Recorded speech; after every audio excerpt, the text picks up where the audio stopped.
Oh, welcome to Kickback Crochet. My name's Carol, and we're going to make some pumpkins. A little bit about myself. I started crocheting in January 2021 to help relieve some of the stress and worries of being a nurse manager during the early pandemic and beyond.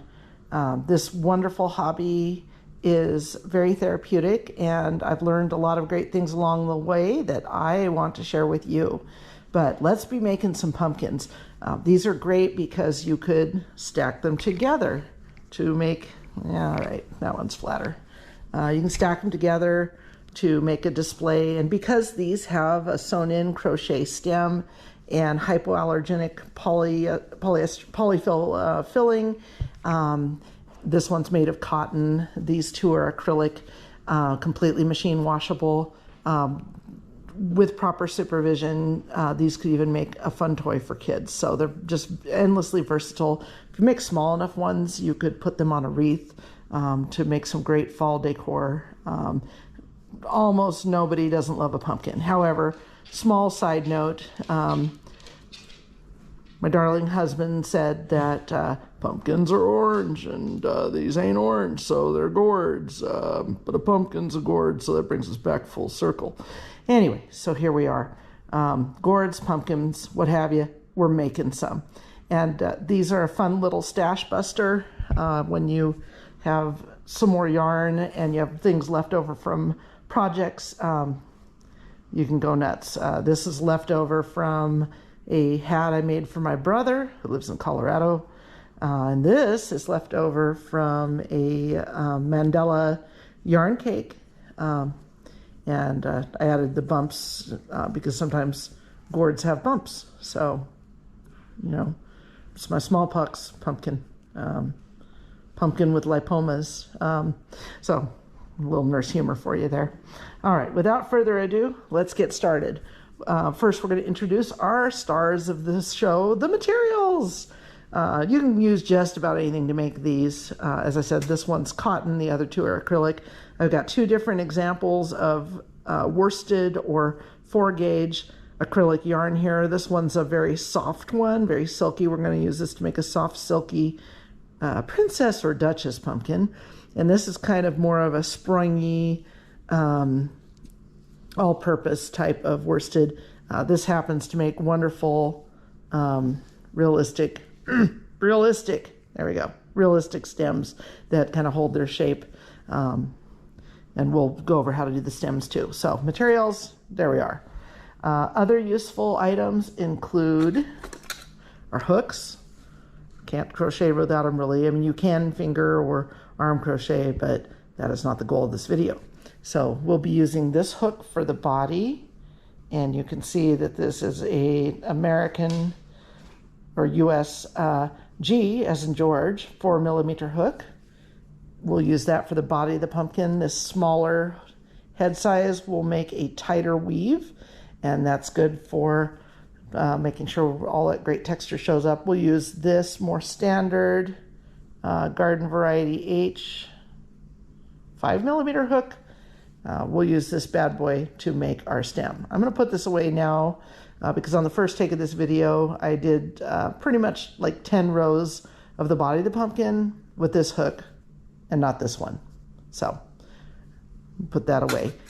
We will need also a couple other useful things. We'll need some scissors, great for snipping yarn, and then, but don't run with them. And then of course a ruler.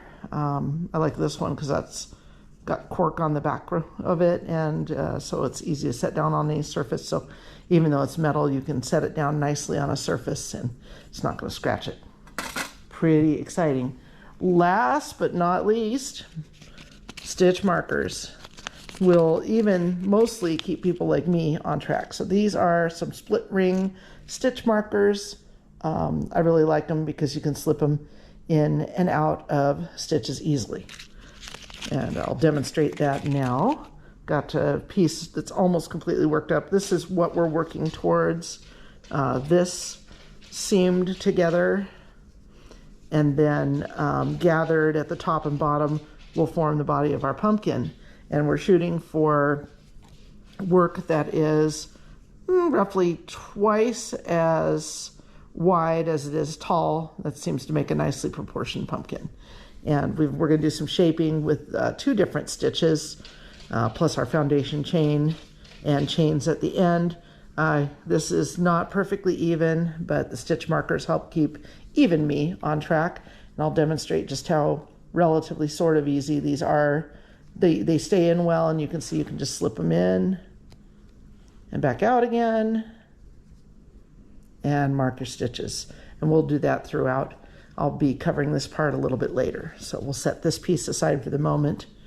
But right now, let's do a quick stitch review because I feel like when we're starting out and they start talking about, okay, you're gonna single crochet, and let's say it's been a couple months since I've crocheted and I can't remember what a single crochet is because I'm still new. We're going to go ahead and do the review right in here. So if you're more advanced, you can skip on ahead, and I'll put down on the screen what step you can go to next. So we're going to make a slip knot. This is how I make mine. There are several good ways to do it, but this works for me. And there we are. I've got a slip knot on the hook. Let's talk about the anatomy of the hook for a moment. The hook, the working spot, this is a temporary location for the yarn. And then this is the neck or the throat of it, I guess. This is a handle. This is an ergonomic hook. They're very nice and very happy with them. We always want to be sliding our stitches back onto this spot in order to keep them consistent, make sure there's enough space between them, and make gauge, which is a subject for another time. Gauge just has to do with sizing. So let's begin. We're first going to do a foundation chain. I'm just going to chain 7 so that we have enough to get started. So 1, and I'm going to chain loosely, so I'm going to actually drop a little extra. 2, 3, 4, 5, 6, and 7. So let's begin with some single crochet. I'm just going to do regular single crochet for the moment. For our pumpkins, we're actually going to be starting in the back loop of the chain to start our ribbing and to have good flexibility. For now, for this stitch review, we'll just do it the standard way. So you see that I have a chain right next to, this is going to actually be my extra chain in part of the first stitch. That's why I'm doing a odd number for this example. So we would be shooting for 6 stitches. I say shooting for because, again, counting and me, pretty tenuous relationship at times. So we're going to skip this chain, and we're going to insert the tip of the hook into this side of the chain. So here we go. I'm going to continue to tell you what I'm doing as I'm doing it. So we're going to yarn over, in other words, not yarn under. Haven't figured out how to do that. We're going to yarn over, and the hook will catch the yarn, and then we'll pull through. And then we'll use our middle finger and our thumb to hold the rest of the chain so that we can hang on to what we're doing. Because working a chain, this first row can be kind of rough. So the other key thing is just relax. Everything should be relaxed. When we're a beginner, we tend to be like, I gotta get control, oh my God, hold it. But really, the more gentle we are, the more luck we'll have. So kind of like working with patients, children, dogs, horses, and occasionally cats and husbands. Yeah, those animals too. So here we go, coming through. I said coming through. Boy, that little yanking on it really made a difference. So there we are, 1 single crochet. So now you can see that I've knotted into that second chain, and I've got another one just all ready for the next stitch. So let's go there now. Insert our hook, yarn over, pull through. 2 loops are on my hook, yarn over, and see how this, we rotate this down and through. If we tried to rotate it up, nope, not working. So pull it through. All right, should we do another one? Yeah, let's ride. I'm down. So insert, yarn over, pull through, 2 on the hook, and pull through. So that's one of our stitches we're going to use for this. So I'm going to do something I do a lot of, in fact, so much so that they call me Frogger in the local crochet club. I accidentally started. Don't mind the coughing. We're in Texas, and it's a heavy pollen day here, and we're all hacking and coughing, but it's super fun, so don't worry. So the little things, like how do you hang on to this while you get your tension set? Well, just park your index finger or your second finger right here on top of your yarn on the hook and hold it there. That way your little slip knot doesn't get too tight. And this is how I hold my yarn. You might do something very different, but this is what I do. Lace it over the pinky, under the ring finger, over the driving finger, under the index, and just kind of lay it over, I guess. And then you can make adjustments. You can pinch with this middle finger, thumb, and this middle finger and thumb, and you can adjust that slip knot quite magically. Woohoo, magic. But for now, again, I don't know what we're gonna do. I'm gonna stop talking to start doing. Okay, so here we go. We're gonna yarn over and we're gonna chain 1, chain 2, chain 3, chain 4, chain 5, chain 6, and chain 7. All right, now we're ready to do some half double crochet, which is our other major stitch we'll be using for this project. So again, as before, we're going to skip this second chain from the hook, and instead of going straight in, we're going to do something amazing. We're going to, oh my God, yarn over, insert, yarn over again, pull through, and we have 3 loops on the hook. Look at that. That's fun. Now we're going to yarn over again, pull through all 3. That is our half double crochet. Let's do it again. Yarn over, insert into the chain, yarn over, pull through. 3 loops are on the hook. Yarn over, pull through all 3. There's our double crochet. I'm going to work a couple more here for you a little faster so that you can kind of get an idea of what it looks like. Et voila. We've got some stitches of double crochet. I guess we'll go all the way to the end. We're at the last. So when you're working into the last chain before your slip knot, it's very simple. Work just as you do the others. And your double crochet. And there you are. You can take your hook out at any time and put it back in, unless a 3-year-old gets hold of it, in which case you're probably toast. So this double crochet, so this is the 2 major stitches that will make up our piece. We're doing the double crochet during the middle section. That gives a little bit bigger, bulkier stitch, builds our project a little faster, and as you can see, gives it this nice bulginess that gives it that good gourd or pumpkin shape, depending on which camp you belong to. And then the single crochets, I've got 6 at each side, mostly. Those are a little tighter, and they'll curve around and become that middle section. So super cool stuff. So what we're gonna do, I'm gonna just close up my kit. The other good reason to have a little box like this as you're working, or a pouch, or just even a Ziploc bag. I use the Ziploc bag for like literally the first year or so, but got fancy Peace Love yarn. The reason to have this is it's a good place to park your hook for your work in progress, your stitch markers you're not using, your tapestry needles, so that you're not constantly losing them and having to buy more. So I'm just going to set these things aside because I have a special guest to introduce. No, he's moving away, but anyway, Mr. Cat, this is Mr. Switters, and he's pretty handsome, I think. So he's my crochet buddy.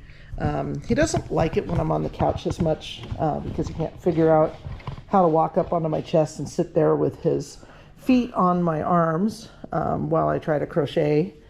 It's a little harder for him to inconvenience me out here, so he just kind of sits by me.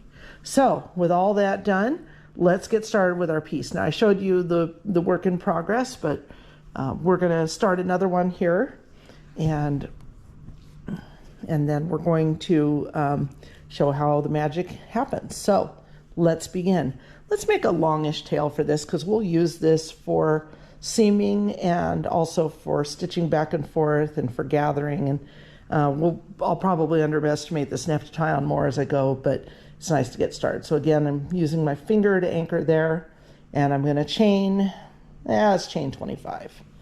What do you say? 2, 3, 4, 5, 6, 7. March my finger up here.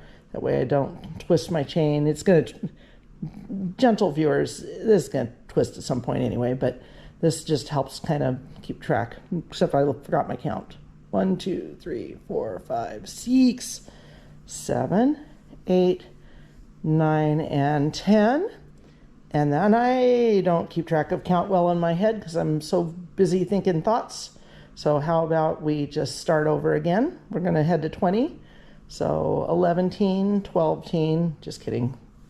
3, 4, 5, 6, 7, 8, 9, and 10. Now you'll notice I'm holding up on my hook a bit and making more space. I'm not bringing it all the way down as tight as it could be, and that's because it just makes it a lot easier to work that second row, your first true row, into your foundation chain. Actually, nah, I guess that's row 1. This is the foundation chain. It doesn't count as a row. All right, so let's do these last 5 chains. 1, 2, 3, 4, and 5. All right, now we are going to start with 6 single crochet, but we're going to do them in the back loop.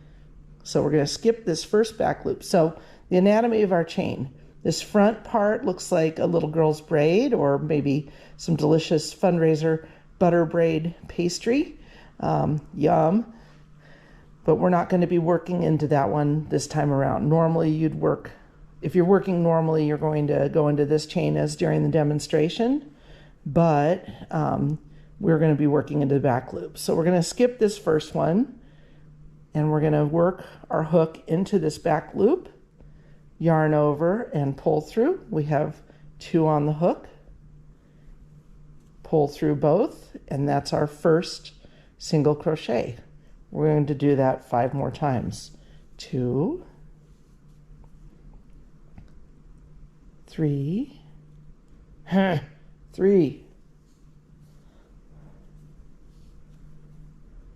4. The other thing I do, again, keeping with my philosophy of telling you little things I've picked up over time, notice I'm not trying to worry about this being straight.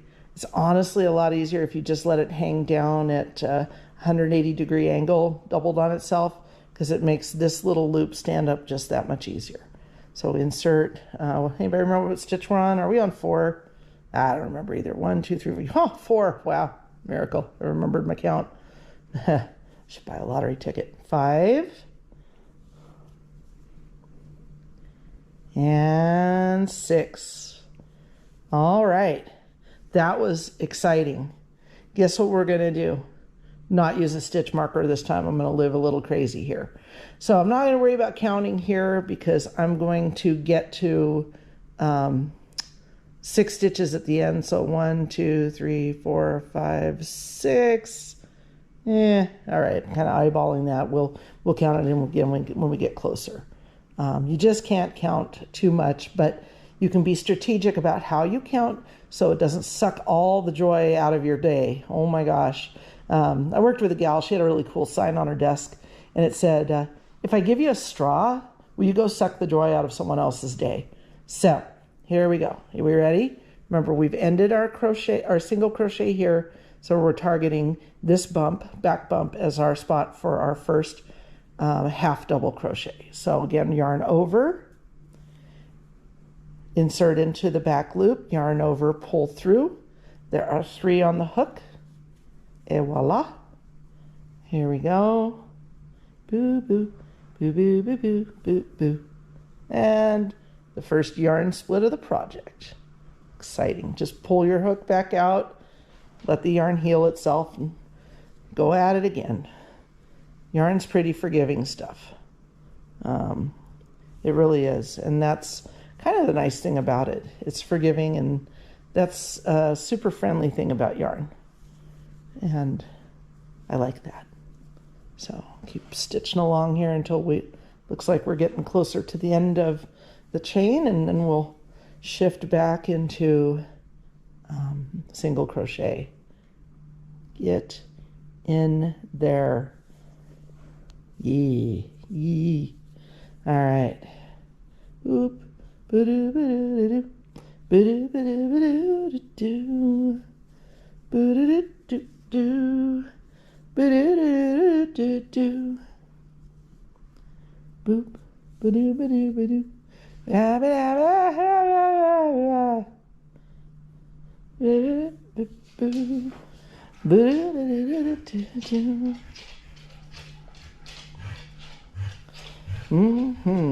So the heavy breathing you may or may not hear in the background is our 15-year-old doggo. Yeah, she's more like a house cat. Her name is Kuda. And let's see here.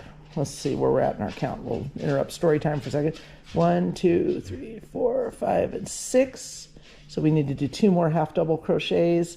You'll notice I haven't really bothered to count them because honestly, I kind of don't care. As long as I'm keeping my edges mostly even and keeping my count of single crochets at 6. Why are you splitting like that? Come on. Yeah, fine. Nah, I can't do it. I can't do it. Okay, just heel the yarn over, and for the love of God, get all of them in. There we go. Yay. All right, what did we say? 2 more of these? Cool, let's do it. All right. Okay, so now we've got, count them, 1, 2, 3, 4, 5, 6 single crochet to do. So we're going to shift stitch type. We're not going to yarn over. We're just going to insert and pull through 2 on our hook, pull through, single crochet, 1, 2,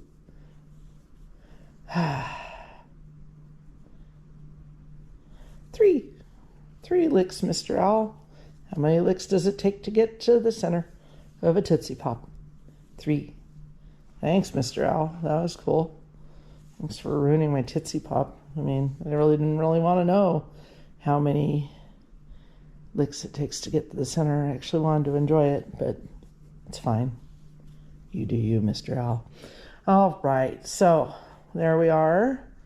Come on, yarn, please slide. Thank you. Okay, so let's take a look. What have we created here? Some crocheting, yeah. But if you turn it over, you'll notice we've got a nice little rib-like look. And so when we go to seam it, this foundation chain, it's going to be very easy to find the back loop of it or the front loop, whichever way it goes together. And it just looks very neat. It's also very flexible, unlike yours truly. Man, I did yoga once. It completely kicked my butt. I was sweating, seeing things, hallucinating. That was rough. Okay, so let's take a moment, pop that down, and we're going to get out our stitch markers out of our little handy-dandy Peace Love yarn case here, because it's time to get out 4 stitch markers so that we stay on track. And we'll move these up continuously as we go. We're going to mark the ends of each row, and we're going to mark our transition point where we go from single to half double crochet. So 1, 2, 3, I just need 1 more. Thank you. There we are. Set those aside. Okay. So it doesn't really, you don't have to get too crazy on your colors, but so let's go back here and try to remember which way's up. Some days, man.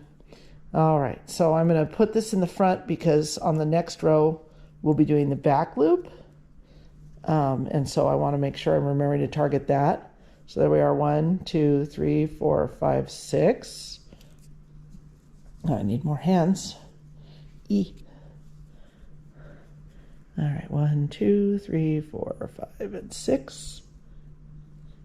As Dad mentioned, it's okay to count over and over again. Don't feel like a ding-dong just because you got to count all the time.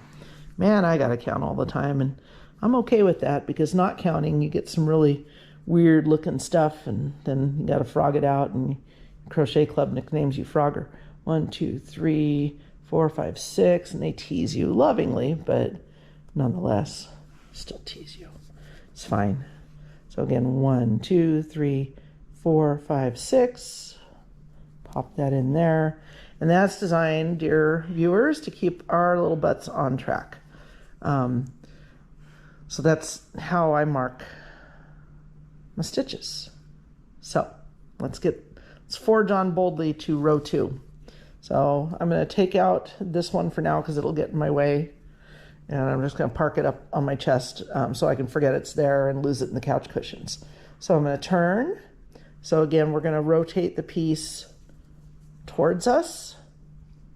If you tried to do a 360, it's just awkward and you get weird action with your yarn. So here we are, we're facing as though we're working, and now we're going to turn. Some people chain and then turn. I don't know. I've found that chaining after is easier. You know, you do you, sunshine. So we've chained one. I'm going to slow-mo that again because I didn't really show that well. So let's try that again. So we're going to turn. We're going to chain one, so we're going to yarn over, pull through. And now we're going to insert in that first stitch. It feels like we shouldn't, like we should just skip onto this one, but then you start seeing like, man, I swear that this was supposed to be 24 chains wide, and now it ain't. That sucks. All right, so again, 2, 3, 4, 4, I said. Get a little more yarn here. Back loop, 5, and just in case we didn't cover that well, we are working into the back loop, and this will be, of course, stitch number 6. So I'm going to go ahead and pull this out temporarily, and I'm going to do stitch 6. Okay, it's a good time to pause. And we're going to mark that 6th stitch so that we are ready to come back to it. I'm marking the front because it's where I'll be going to on the next row. So 1, 2, 3, 4, 5, 6. Marking that first one because I will be very tempted to skip it at some point and then disaster will occur. So now we're ready to go. I'm just going to kind of flip that back out of my way. And now we're going to back loop half double crochet, excuse me. So we're going to yarn over, insert into the back loop of the chain, yarn over again, pull through, 3 on the hook, and there's our first half double crochet of this row. So again, back loop, that's going to be, you see these V's at the tippy top of the row. The one furthest away from you is known as the back loop. The one closest to you is the front loop. We're going to be working in the back loop entirely throughout this whole project. So that'll be a consistent thing. And I'll just half double crochet along on this row. Go, go, go, go, go, go along. Half double crocheting for the win. I went through a year where I had to YouTube how to do this stitch every time because I could never remember it, but things have finally clicked at a year and a half in. And so now it's exciting to share with you how to do a fun project and pick up a couple of little cool, subtle things about crochet along the way. So one thing I have neglected to mention is that I'm making sure to slide my stitch back onto the throat or the neck so that my gauge or my stitching stays consistent. I don't leave it parked on the working area because that would just be lame. All right. Oh, we're coming up to a stitch marker, which is kind of like a stoplight or an intersection that signals to us that we're about to do something cool. We're going to change again back to a single crochet. So I'm going to pull this one and I'm going to stitch my way towards the final stitch in the row. So again, single crochet, we don't yarn over, just insert directly in, yarn over, pull through 2, insert, yarn over, pull through 2. That's the second single crochet. And there we go. Yay, team. Boo-doo. Ha-da-da. Okay. Again, back loop. Getting into that last stitch can be a little rough sometimes. So that's the other cool thing about the stitch marker is it can give you a little bit more access there. And there we are, we're at the end of that row. So let's go back and mark our stitches before we get carried away. So again, there's that last stitch. And 1, 2, 3, 4, 5, and 6. Again, just to show you a better view. 1, 2, 3, 4, 5, 6. So just pinch it there. Get the stitch marker and just ease it into the stitch. And there we are. We've got, now things are starting to take shape. We're starting to get some ribbing. And this method of marking will keep us honest. I'm going to pause on this piece for now, so I'm actually going to put it into the chain. You just need to remember, either leave one here or remember that this is not your 6th stitch when you come back to work on this. The putting in a stitch marker will keep maybe somebody, a little kid or somebody from coming along and inadvertently frogging out your work, or you from frogging out your work when you stand up and it goes bleh. So that's what we're going to do for as many rows as it takes to where we are double, the length is double the width of the work. So let's get out our ruler now and see what we're going to be targeting. So again, we've got our friendly Westcott flexible steel, stainless steel ruler. I've had this thing forever. And we're just going to say, yeah, I'm going to pull it just slightly. All right, we're roughly 6 inches. So we'll be working this particular piece until it is 12 inches wide, or this whole ruler. So that's what we'll be shooting for, and that will give us a nice size pumpkin.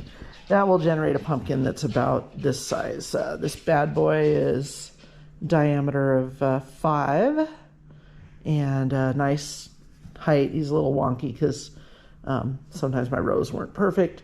Height of about 3, but honestly, you know what? Shortening up some of your rows is not the biggest sin ever, because again, it gives you this randomness that's a little bit more natural, and gives it that wonderful, quirky, handcrafted look.